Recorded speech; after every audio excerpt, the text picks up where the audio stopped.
நம்ம ஒன்ன புரிஞ்சுக்கணும். நம்மளோட நெருங்கி இருக்க தகுதி இல்லாத உறவுகளை அல்லாஹ் நம்மளை விட்டு தூரமாக்குவாங்கிறத. நான் அவங்க கூட உண்மையா தானே இருந்தேன், நான் அவங்களோட அன்பா தானே இருந்தேன், அப்புறம் ஏன் அல்லாஹ் என்ன அவங்கள விட்டு பிரிச்சு? உங்களை விட்டு அவங்கள பிரிக்க இல்லை, அவங்க கிட்ட இருந்து தான் அல்லாஹ் உங்களை பாதுகாத்திருக்கா.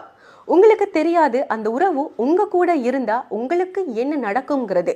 அல்லாஹுக்கு தெரியும் அந்த உறவு உங்க கூட இல்லைன்னா உங்களுக்கு எவ்வளவு நல்லதுங்கிறது. ஒரு உறவு உங்களுக்கு குறைந்த காலம் சாதிக்க தேவையில்ல. நாம் நரகத்தை விட்டும் நம்ம பாதுகாத்துக் கொள்றதுக்காவது உலகத்தில் அமல் செய்வோம்.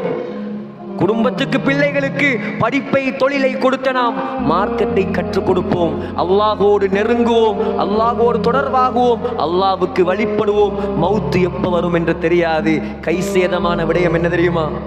கைசேதமான விஷயம் என்ன தெரியுமா? கடைசியாக சொல்லி முடிக்கிறேன். சில ஆண்கள், சில ஆம்பளைகள் பள்ளிக்கு வராங்க.